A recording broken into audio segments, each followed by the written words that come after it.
Vision 2045. Please welcome back to the stage for the final time your host, Andy Zaltzman. Yes, we're nearly there. We've done 15 out of the 17 Sustainable Development Goals. We heard last night about next year's Vision 2045 in Egypt, so let's try and leave this one on a massive cliffhanger, like a good TV series. We have clean water and sanitation coming up shortly. Please try not to be distracted as they wheel the jacuzzis in for the final panel chat on water. And we have quality education coming up now.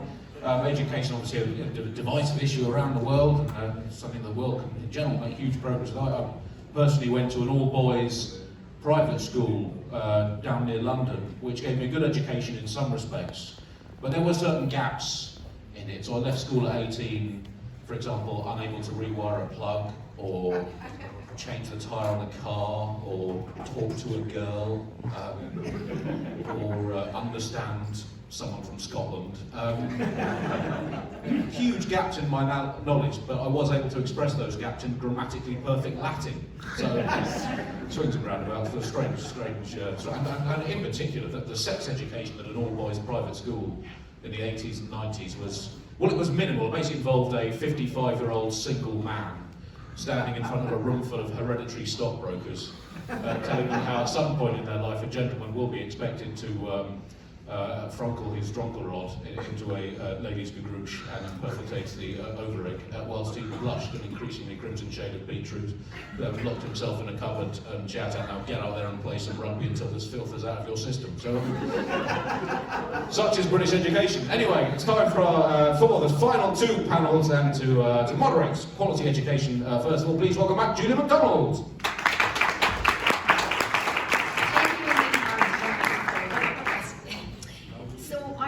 Subject, folks, is an incredibly meaty and multi-layered subject. We know that a sustainable future can't happen without big thinkers who can truly imagine a future. And yet we have education systems in the developed world which don't really encourage creative thinking. They're about accumulating information and knowledge and vomiting it onto an exam paper a lot of the time. And so part of the question we're going to be asking is, what does a quality, suitable education for a society that needs problem solvers look like? But then on the other side of this, we've also got large swathes of the world where people aren't educated. So another multi-layered problem. We're going to invite in our panel now and discuss it and dissect it. Come on in, folks.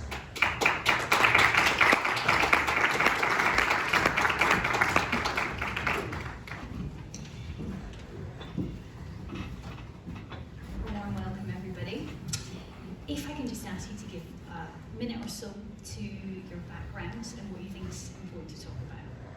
Hi everyone, thank you for having me, thank you.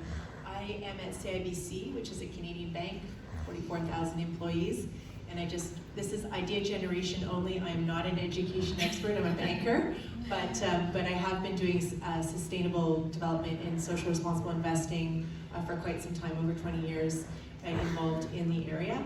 So I'm really looking forward to this panel. Fantastic. Hi everyone, Jessica Davis. I'm the Sustainability Director at IUPUI, which is again the longest named university in the United States. Indiana University, Purdue University, Indianapolis. We're actually one of the few universities in the United States that trains future sustainability professionals. We were one of the early creators of a sustainability degree program for undergraduates, graduate students. We house the country's first master's degree actually on the Sustainable Development Goals. And one thing that I think kind of sets IUPUI apart is that we use both our campus and the community as a laboratory for learning. And that hopefully we attempt to have our students learn by doing good and advancing the community and advancing the campus at the same time. The community writ broadly, right, local and global. Understood. Vinod. I'm Vinod Sekhar, the Chief Executive of the PETRA Group.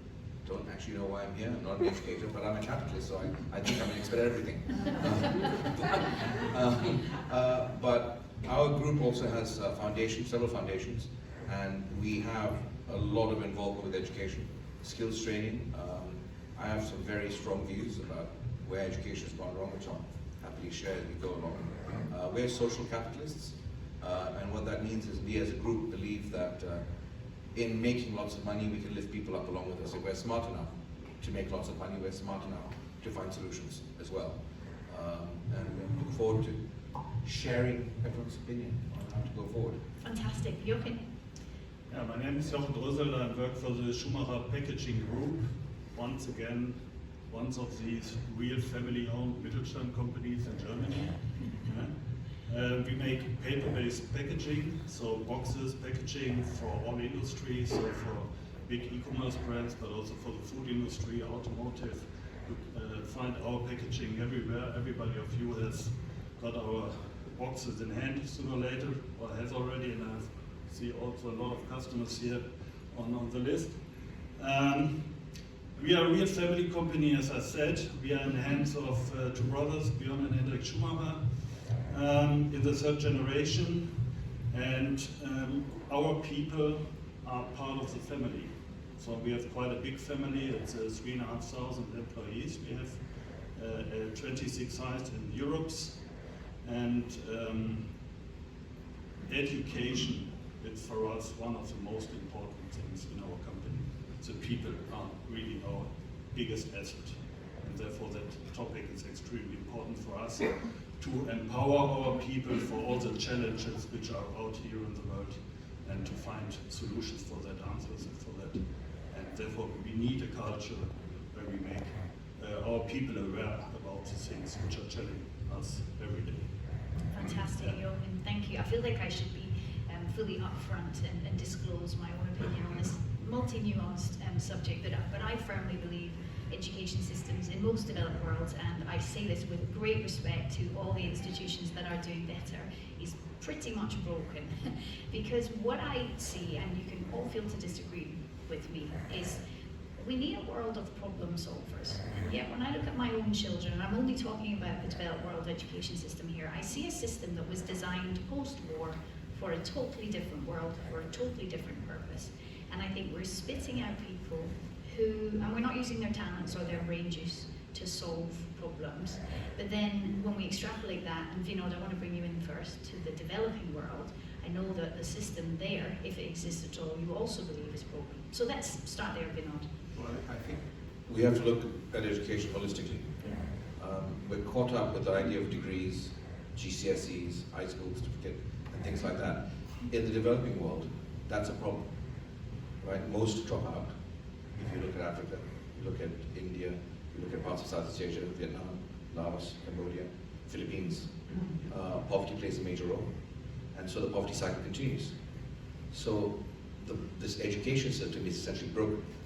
It's what you say is right. It doesn't work. Now, that's not to say there's an role for it, for the current, normal, formal education system. But if we're going to move forward, climate change, dealing with SDGs, right, there needs to be awareness, a lack of ignorance. Regulation, I think I heard here, drives innovation.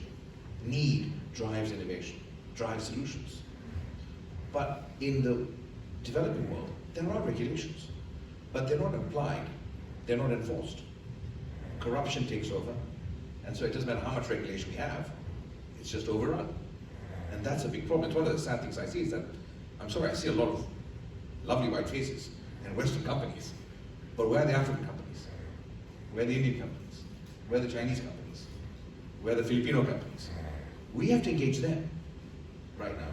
The education side of things, the awareness side must come from them. So going back to what I was talking about, the lack of, when regulations are not enforced, how do you deal with that? You need a citizenry that's aware, that realizes corruption, the lack of regulation, disempowers them, weakens them, takes away their livelihood. But they can only do that if they're aware, if they're educated. And that's what the education system must do. Create awareness, lift people up, make them able to compete, to understand, and live in their community. We have a foundation that's chaired by my wife called My Skills in Malaysia. And there's a 37-acre campus where we take the poorest in our society, the ones that have been left out, the ones that have been kicked out of schools, that have joined gangs, secret societies, and been left out. These are 12-year-olds, 15-year-olds, 14-year-olds. And we give them a home where they're trained, they give a discipline, but they're given a skill. They're taught auto mechanics, fix a motorbike, electrical wiring, fix an air conditioning, plumbing. They can go with that with them and get a job after that. Then using our group, the ones that really show talent, we push them into our system, whether it's our modular technology company to learn how to build modular buildings, or our train company to be involved in our urban transportation system, or our hotel and F&B group to learn how to be in the F&B business, to be a waiter, to go higher than that. So this is where I believe companies have to play a role. This is education, what I'm talking about. And we've got to go beyond this idea of universities. And with all due respect, I think you did a very good job, but you know. So Vinod, we've got to go beyond that, that's all. So is what you're saying then that the private sector shouldn't wait for governments to legislate about what good education is, they need to lead? The days of businessmen and businesswomen, private sector, saying that we are not involved in social development because we pay our taxes and that's our job, is gone. We have to be involved. We have to be part of the process, part of the solution, with or without government. But let's be very clear here, in most parts of the world, government doesn't function without business. Without businesses in one form or another, governments do not function. They have no funding, they have no ability to move forward, certainly in the developing world. So businesses must play a major role. We make money off the ecosystem, we make money off our community, we make money off the environment. And I explained this yesterday, what social capitalism is. To me, it's very simple. How do I make money? I'm a capitalist, right? I make money by selling you a service and your product. How do I make more money?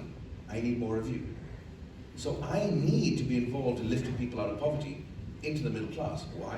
I want your money, but I need you to have it before I can take it from you. It's a selfish thing, but it works. Yeah. But interestingly, the education system that pervades in most of the developed world was introduced for that very capitalist reasoning, which was we need people to manage factories to have basic skills, and so we're going to give them these academic qualifications which are about the accumulation of knowledge. But the problem is we haven't flexed from there. We are still in that mindset. And I agree with you when you say that, waiting for governments to take this leading role, we're going to be waiting for a long time. So in comes Jessica, and I don't want to suggest for a second, Jessica, that we're down on educational institutions who are doing a great job. But I'm interested in the way that your university thinks of itself as, and I'm going to use the word, a living lab of life, where you are bringing the students in, but you're really concerned with how they apply their critical thinking and knowledge. So how did that journey begin? Because obviously it would be easy to bring people in, fill them with knowledge, give them a big stamp and send them out there. But your university decided not to do that. Why is that? Well, I think part of it just starts with the identity of your organization and choosing who you're going to be. IUPUI is deeply committed to community. That's like one of our pillars is commitment to community. Commitment to community means you are beholden to the community. So when the community comes to you and says, we have a problem with X, Y, or Z, and you turn around and we're a campus of almost 40,000 people, almost 30,000 students, about an extra 8,000 faculty and staff full of experts, should we not be using our time and our ability and our funding to learn and teach, but also solve problems at the same time? We shouldn't just be learning and teaching in the ivory tower, right? The ivory tower is done. It needs to go away. We have to learn and teach in collaboration with our partners. So I tell my students this thing about, the degree is the ticket to play the game. All it does is get you entry to have the ability to apply for a job, but it actually won't get you the job. What gets you the job is your experience, is what you know, is what you've learned in the real world, is how you can talk about how your experience has had measurable positive impact on somebody or something. So I think it started with this question of who are we as an institution of higher education coming to this issue of it is broken. Like we shouldn't be teaching students to a test. We have so many problems in this world. Let's teach students how to fix problems and be critical thinkers. The other thing that I think is really interesting is this idea of something I read from the head of open learning at MIT, and he said the thing that has shocked him the most was that students at one of the best, let's say, colleges in the universe, they find that people didn't know how to learn. And I think that then transfers into our institutions and causes stress when we have periods of change where we need big thinking, because we're in this kind of tick box way of doing things. So Jochen, I come to you on this, that when we need a flexible workforce with a flexible mindset, we have to make sure that people know how to learn without it being stressful, that they can re-educate themselves within their workplace. How do you go about supporting that when we're trying to shift mindsets in education, in companies, frankly everywhere? to bring them in the real life. Yeah. And we are really proactively looking for contact to our stakeholders in the communities, to the schools, to the basic schools, the secondary schools, the university, to pick them up really early, to come into our world and to learn and to see how it works. And in Germany, we have a very good concept of education, the dual education.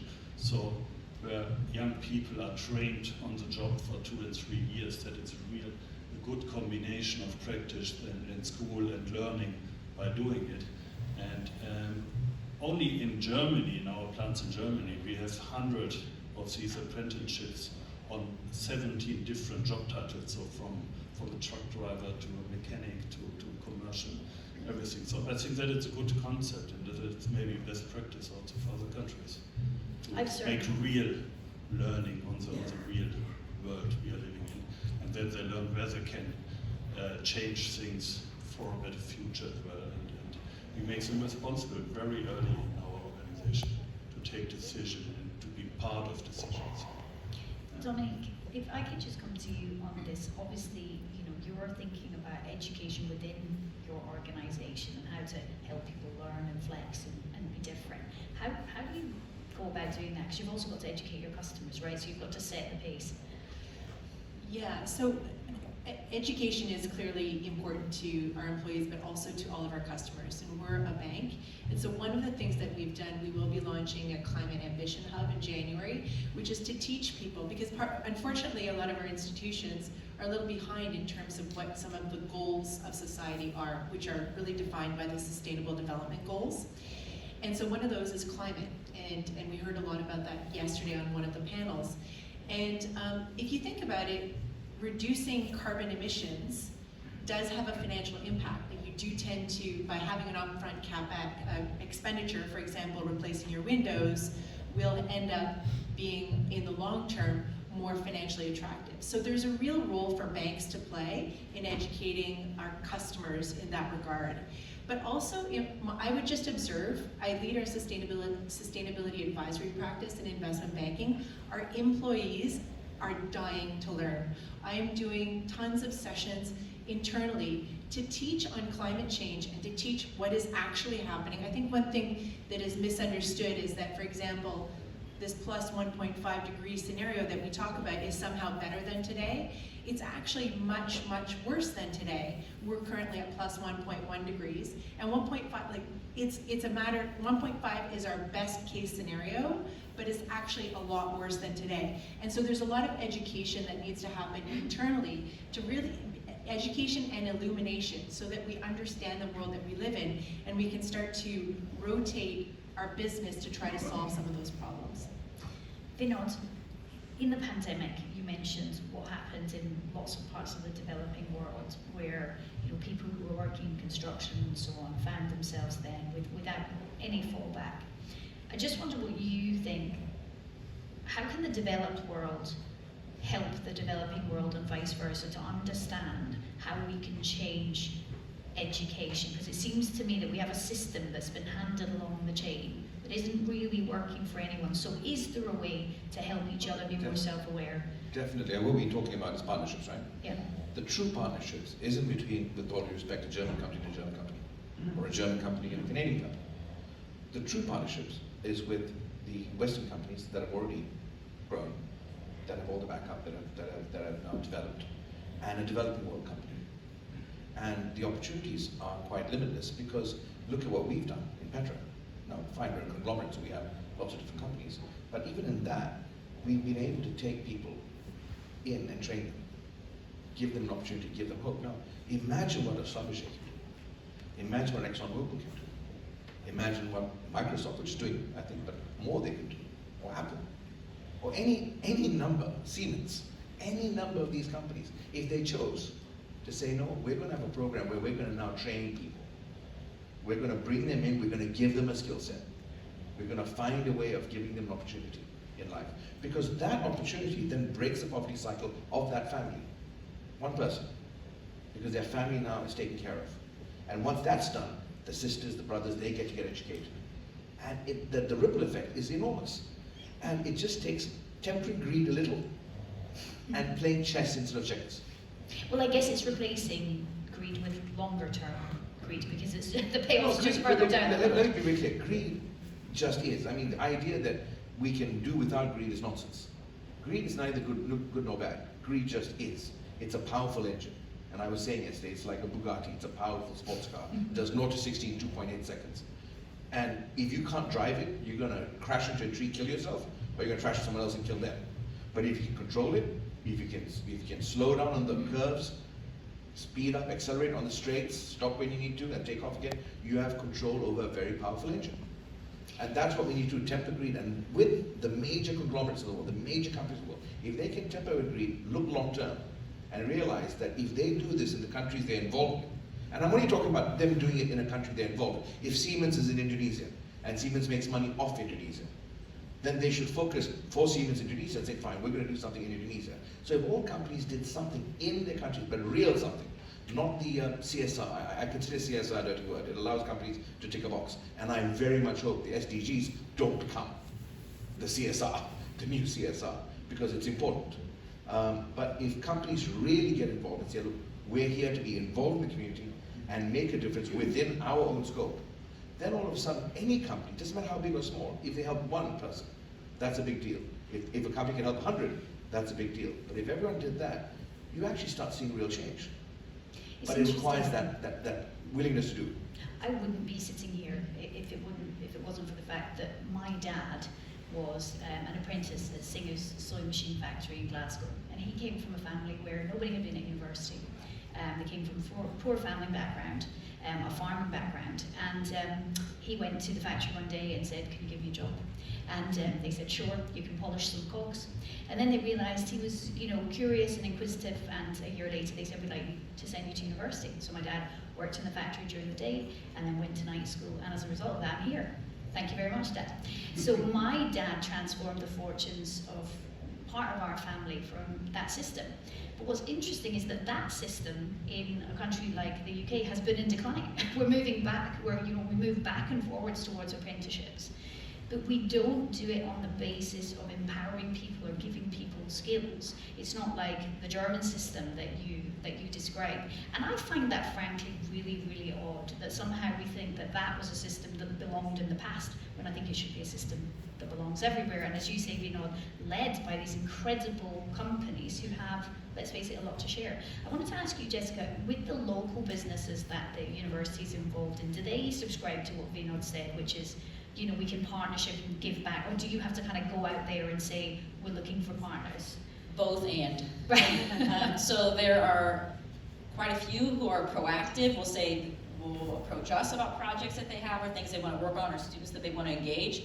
But then we also do the work of, this is somebody that we know is causing the problem, let us help you solve it. So a perfect example of this is Indianapolis is a sports town. We're the amateur sports capital of the world, actually, in Indianapolis. We host the Indianapolis 500, the world's biggest single sporting event. We're a sports town, for better or worse, that's part of our identity. There's a really big climate change implication from hosting big events like this.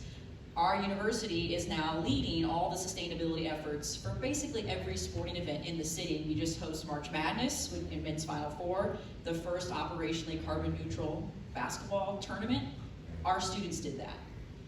Because we approached the right people about saying, listen, we have the knowledge to do this, I need students who need to learn how to do this, let us take this work off of your plate and figure out a way to get it done, and then you get to sing the praises of having done something that has never been done before.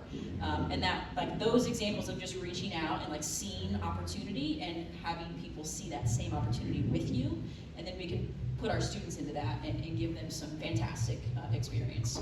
It's interesting, isn't it, that there seems to be this kind of invisible wall between private industry and companies and education, like you said, Vinod, thinking that you're not part of the social development landscape, which is strange, isn't it, when we think about all that brain juice that's sitting in multinational companies all over the world, which could, extend education for so many people. Jochen, from your perspective, with the kind of system that you're talking about that exists in Germany, and something that you said as well, and Dominique, do you find that, the people within your organization are hungry to learn? Are they ready to be flexible and to learn new things? Because I tend to find the organisations I work with, everybody's actually hungry and curious. It's just how we go about delivering that. What do you find? Absolutely. I think the next generation is extremely interested what is happening out there in the world. I mean, look to Greta Thunberg and all the young people out there. They want to change it, but we need to give them the opportunities to do so. An atmosphere where they are empowered, they can take decisions and really be part of the solutions, make it and create it. In our name, it's, if you look to Schumacher, that's the name Macher, you can translate it to maker, and we transform it to our main message, maker and creator of sustainable packaging solutions. And that is what we want to see in our organization. We are an extremely fast organization. We are growing for all these future things, etc., also economically, and we need those people who are going with us, and happily we have some, because they want to, they're hungry, yes. And one more, please. A lot of companies have introduced themselves, and very often they have sites all over the place in Europe and the world. And we are at the moment in a situation where governments and countries and more have a tendency to split into to divide. I think we as the business leaders have a big change, a big opportunity to change it.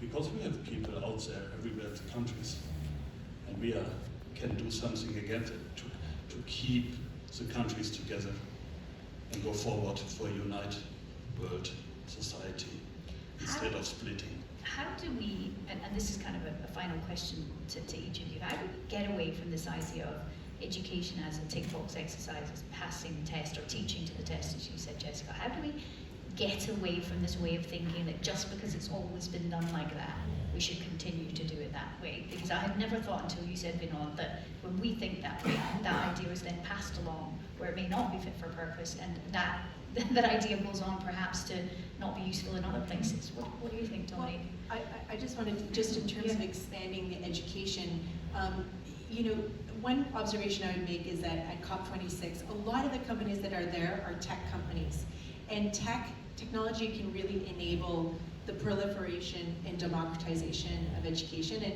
we worked with a great company, Canadian company called Thinkific, and their goal is they have a platform where you can be a teacher and teach whatever you want. And one example, for example, would be Greta Thunberg. You mentioned that if she wanted to give a bit of a playbook to other youth on how to engage in their communities and to potentially teach how to be an activist, this is a platform that can be used, and it's very cost effective. So that use of technology in more accessible education can be really important. Jessica, what do we need to do to change things? Well, I'll just speak about my own classroom, because I also teach too, in addition to my sustainability role. And like when I tell my students, there are two things that I want them to learn when they leave my class: how to be a systems thinker and grit. How to be a systems thinker teaches you, like people are talking about the complexity. Yeah, the world is complex, but also on the other side of complexity lies simplicity. To where if you understand the complexity, the solutions emerge pretty easily. So be a systems thinker, encourage imagination. A lot of our students, I feel like, have had like that spark of creativity and imagination like kind of beaten out of them because they've been taught, you know, to learn for the test. Reignite that in them, and then also the grit piece. We were talking last night, you're gonna fall down. Falling down, oftentimes when you get back up, you're a better person, a better learner, a better company, a better university because of it. But you have to get back up. And a lot of our students are experiencing personal challenges at home or work, at university. You have to just be able to get back up. And how do you teach somebody grit? I think it starts with, I think teaching somebody grit starts with allowing them to play an experiment. Because I think when you play an experiment, you do fall down and you get back up again. But I think when you're asking kids to do something that's premeditated, it's very hard for them to learn grit. Because very often, if they can't tick that box, or if they can, they're not learning grit because they're not experimenting and failing. Vinod, for you, what needs to change? So much. I mean, talking about failure is a very important part of success, okay? But but you fail at something different every time. If you fail at the same thing, you're going for 2 engineering degrees for no reason, right? So you fail once, you learn. Expect to fail again at something else. That's a lesson. I've got multiple PhDs in failure, but luckily each one is a different PhD. So I've grown. But going back to and what you discussed, I understand the democratization of education. I understand what the new tech companies are doing. But we must also understand that they represent a very small percentage of need. Most of the third world, most of the developing world, the kids will never have the opportunity to even get remotely close to doing anything with the tech companies. It's still SMEs, it's still small and medium-sized industries and manufacturing that run their lives. And that is also then the problem of, and I bring this up because it's an important problem that we have to face and deal with. If you go to the poorer countries, and you go to the villages, and you go to the towns, even the urban centers or semi-urban centers, you have families there, you have kids there. Now, you can tell them, no, it's very important that you don't use electricity too much. It's very important that you support this cause, that cause. They're sitting there and we're worried whether they'll have $50 at the end of the month to make sure that they can pay for the groceries for the kids or for themselves. That's the level they're at. Survival. How do I get by till the next day? So throwing them these big ideas about please save the world, they're still in the process of saving themselves. And until we understand that and figure out how do we lift these people up via education, via empowerment, and education is empowerment, what form of education, to give them skills that then gives them confidence, okay, I get a job now. Now I have income, I can take care of my family. Then they're in a position to worry about the bigger picture. Until then, they're worried about getting by the next day. So until we deal with that, this is fluff. Fluff is important. With fluff, we get a bit of excitement. But if we don't build a backbone behind that fluff, if we don't have something solid, which is in the developing world, because remember, that's the people we have to convince. Where the palm oil plantations are, where the coal houses are in China, where industry is still burning, cement kilns are still pumping out noxious fumes. That's where we have to engage. But how do we engage them? And so this is the real problem, I believe, COP26 and all of us have to face if we really want to make a difference. Those are the hard questions that at the moment I don't believe we're facing it. And we have to, because at some stage, the fluff, the clouds will all disappear, and then what do we have standing behind it? You know? Understood. I'm going to bring things to a close on that note. Thank you for being part of the fluff and the discussion that brings us more awareness, at least for now. And thank you very much for opening up my own awareness of so many of the things I've thought on this subject. I really appreciate that. Thank you very much to all of you.